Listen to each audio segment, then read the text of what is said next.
I'm from Philadelphia, the birthplace of freedom. You know, life, liberty, the pursuit of happiness. But as a kid, I always wondered if the founding fathers were thinking of me when they said those words. I had always heard about freedom.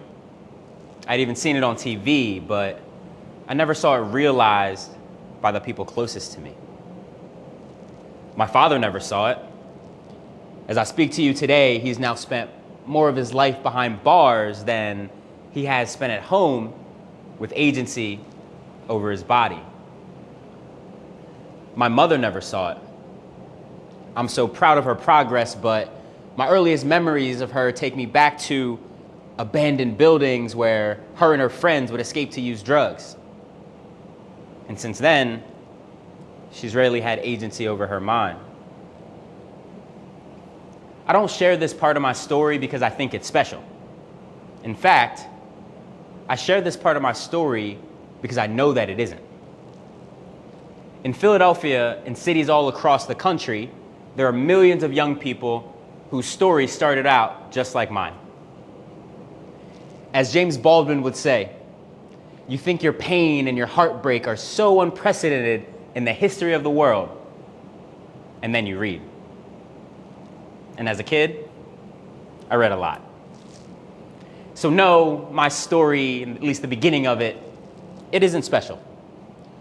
But the fact is, as a product of my parents and my environment, me becoming a successful business owner, making it to the Forbes 30 Under 30 list, and now being a TED Talk speaker, that's exceptional. Literally. And in a world with self-driving cars and food delivery at the touch of a button, I don't believe that we should accept the fact that a young person from where I'm from has to be exceptional to taste the freedoms our country was founded on. So when I was asked to deliver a TED Talk about education, I laughed to myself and said, well, for one, all I want to know is, when will we start teaching freedom? So here we are. At 29 years old, I can't say that I've got it all figured out, but I would like to share what I've learned so far on my journey to freedom. Growing up, my grandmother who raised me always preached the importance of education, how education was the ticket to freedom. It'd give us the privilege of choice, she said. After losing a 16-year-old son to gun violence, she had had enough. So much so that she moved me, her only grandson at the time, out to the suburbs, knowing that moving just 10 miles outside of the city could increase my chances of going to college and finding success exponentially.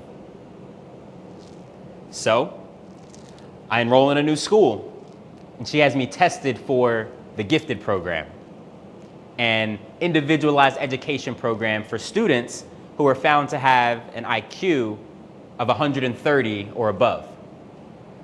And I passed, flying colors. I spent my high school career in a place where I was the only black kid in that gifted program. Not my school, but the entire district. Let that sink in. Black classmates, rarely. Black teachers, forget about it. Statistics show that black male educators make up only 4% of all Philadelphia public school teachers. And in the burbs, we'd be lucky if we had half that. Over time, I noticed myself adopting this false sense of what being a successful student looked like and sounded like. Success to me at that time looked like driving yourself to school in the morning, having reviewed yesterday's homework with your parents at the dinner table the night before. Success to me sounded like keeping quiet when all the other kids shared their family vacation stories or ranted about what their parents did for work. Success to me felt like hiding pieces of who I was. As if who I was or where I came from wasn't valuable, as if who I was and where I came from was a liability, that I'd need to change it if I wanted to increase my chances of success and obtaining the freedoms that I so desperately desired. See, that's where traditional education failed me, and fails most people like me. It led me to hiding my magic the same way the textbooks hid the magic of my ancestors. So I quickly learned the value of community outside the classroom. First church, then the homies, then my fraternity, then the college TV station, etc. I've always sought it out. But the homies, though. Midway through high school, I met two gentlemen that would forever change how I view the world and how I viewed myself. One was Leandro Vargas, a Spanish-speaking black kid from Bronx, New York, who liked to rap and make music and dance, all the things that I like to do. And the other was Dave Silver, a Jewish kid from the Bucks County area of Pennsylvania, who had a story of his own, and we bonded over making videos and writing business plans and creating opportunities for others. Together, the three of us made magic. I remember driving around as high schoolers looking for empty parking lots so we could park up and kick it. iPods filled with Lil Wayne mixtapes and beat CDs on repeat. Those beats gave life to the freestyle words of three young men finding themselves lyric after lyric, healing ourselves bar by bar while we'd share stories that we were too afraid to share within the confines of the classroom. In those parking lots, we didn't see each other through the lens of what we didn't have. We saw each other through the lens of everything that we could be. With the homies, I didn't have to wear a mask. With the homies, I was free to be me, even as I was still learning who that was. No, I don't remember many of the lyrics that we rapped and sang back in that 2001 gold Chevy Cavalier, but I'll never forget how I felt. And I knew that I wanted to stay close to that feeling. But for that to be true, we'd really need to figure out the business of the art, which didn't come till much later. And this concept of how financial success and freedom felt intertwined kept me up at night. What I wanted to understand was, why didn't anyone seem to be teaching me about how I could heal and grow through artistic expression? Or how I could earn a living through this thing called art? Instead, they kept trying to teach me to play it safe and get a good job so you could secure the bag. At face value, I rejected that idea. But I can't pretend like I didn't continuously ask myself the question, if all these people around me have money, how come all the people that I know don't? I went on to study economics in college, which helped. But it was made very clear to me years later at a networking event for black entrepreneurs. I learned more in one comment that night than I had learned in my entire 15 plus years of schooling. That knowledge came from a woman named Dr. Pamela Jolly, who looked like me. And she was having a conversation with a venture capitalist investor who also looked like me, who wore bright colored hoodies and high top sneakers. She said, "For black people, business can't help but to be personal, because we're the only people who were wealth before there was wealth. Our people are the only people who came to this country on a balance sheet."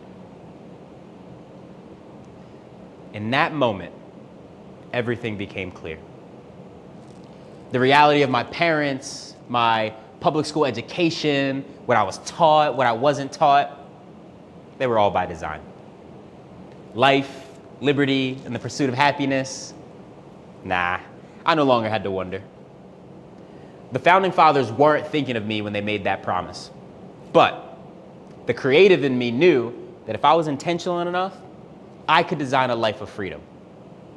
My own freedom, and maybe even bring others along with me. There was something about hearing those two black women speak that resonated so deeply with me.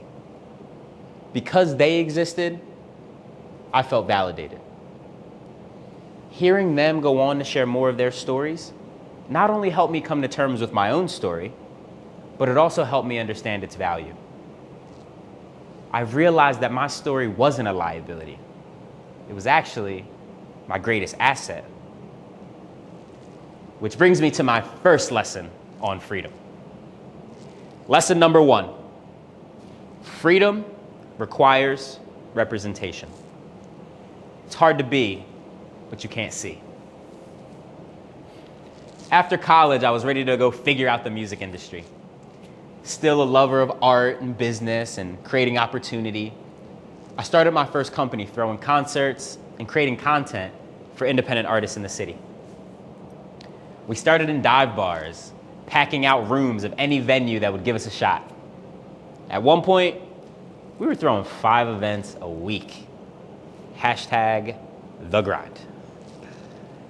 Word quickly spread, and before I knew it, I was being recruited by a growing marketing agency in the city. They had me creating marketing campaigns and doing digital strategy for some of the biggest entertainment brands in the world. That job introduced me to the power of direct-to-consumer business building. What is DTC? It's the understanding that artists no longer needed a middleman to get the media they created to the people who enjoyed it. Filmmakers no longer depended on Hollywood studios to share their stories with the people who wanted them. Musicians no longer depended on labels who had relationships with radio to get their music heard by the people. The revolution was beginning. But over time, making millionaires more millions while the creators around me continued to struggle didn't sit well with me. I thought, why not take what I had learned about marketing and direct-to-consumer business building to help the creators around me go from 0 to 60? I thought, I'm ready to bet on myself and build something that I own and help others do it too. So I quit that job and I found a warehouse in North Philly that would allow me to house my creative tools. And I definitely wasn't supposed to, but to lower my expenses, I gave up my apartment and I moved into that warehouse. For 2 years, I slept on a couch while building my business. I'll never forget, we had just thrown a sold-out show at a 1,200-person venue in Philadelphia. And to a 20-something music promoter, that's a pretty big deal, just saying. The artists loved it, the fans loved it, my friends were proud. And now that the alcohol is wearing off and the people are clearing out, here I am, walking back to the studio to sleep on a couch on the 4th floor of that old warehouse. I remember it raining so hard that night that the roof of the building was leaking right through the ceiling and onto my forehead as I slept. Drip, drip. And in that moment, I asked myself, why am I here? Why did I quit this great job to come sleep on this couch? Why does this warehouse mean so much to me? Why? The epiphany hit me in the form of that final raindrop that refused to let me sleep.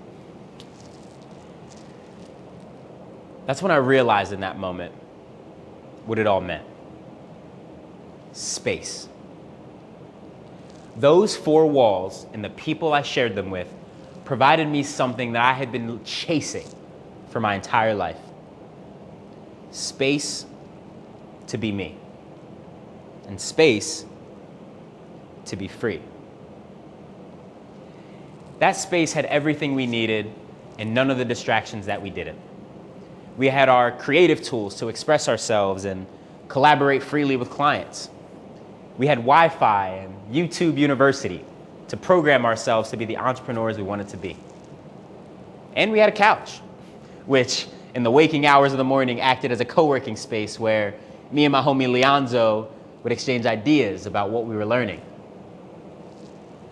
It wasn't much, but that space birthed greatness.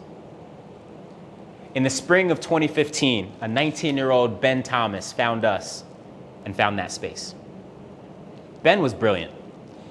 He had a deep passion for music and technology, and he ran a studio called After 5 Studios, where he would record artists in his mom's basement after class. I remember asking Ben early on, I was like, Ben, are you gonna do this for your career? Like, you're amazing. And I remember Ben saying, well, I'd like to, but, my mom wants me to study finance so I can play it safe and secure the bag. Sound familiar?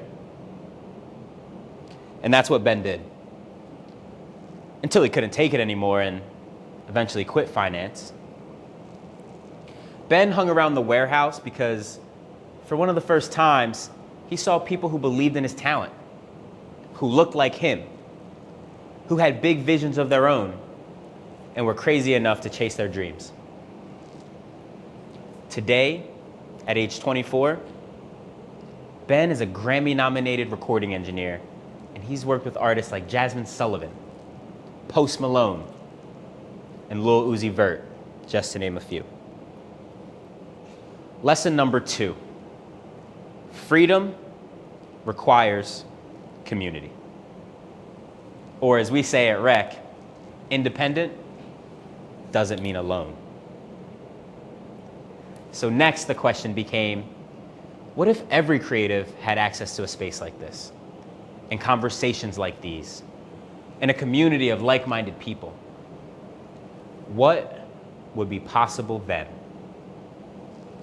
So, my co-founder Dave and I used the skills we had to build the business that we felt we were the best people in the world to build.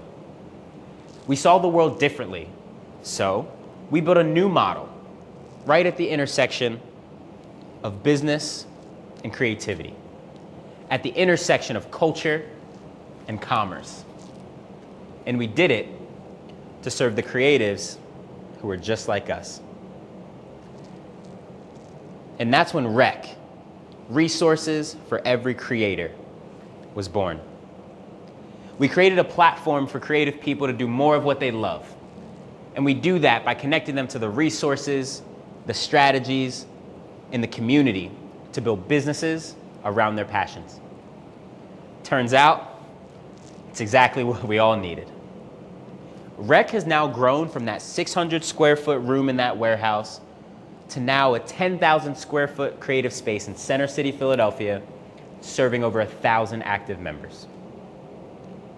The list of creatives worldwide that are quitting their jobs to successfully follow their passions is long. The creative economy is a multi-billion-dollar industry and growing. These are businesses that are built around stories and culture. Take Issa Rae, for example. Issa Rae started out making YouTube videos around this idea of sharing her experiences and adventures as a self-proclaimed awkward black girl. These obscure sketches made her happy and brought her value personally, but what she soon realized is that they were also valuable to millions of awkward black girls around the world. So much so that she leveraged that web series to land a TV show with HBO, and Insecure has now become one of the most successful television shows of its kind. Just last year, Issa launched her own production company, Hooray, and she inked an 8-figure multi-year partnership deal with Warner Media. Here's why that's important. Inner cities across the globe are filled with artists who create culture. We artists have never had trouble creating value. The only trouble we've had was capturing that value for ourselves. You see, in Philadelphia, we're a majority black city. But although 42% of our city is made up of black people, less than 3% of our city's businesses are black owned. REC is on a mission to close that gap in Philadelphia and cities around the world. Why? Because freedom requires wealth, and wealth requires ownership. And that's lesson number 3. Freedom requires ownership. Your content, your creativity, and your genius makes you not only an artist, but also a creative entrepreneur. With as little as this iPhone, you have the power to create something of value and own it if you have the courage to tell your story. So instead of telling the youth to play it safe and secure the bag, maybe we should be reminding them that they are the bag and teaching them how to secure themselves. Listen, the revolution is here. Creators everywhere are finding freedom. Creative freedom, financial freedom, freedom to truly be themselves. So, in case you missed it, here's the recipe that I found for freedom. It's about coming to terms with your personal story and using it to build something you own to serve the people you care about. And that's what I believe we all have the power to do, without exception. Thank you.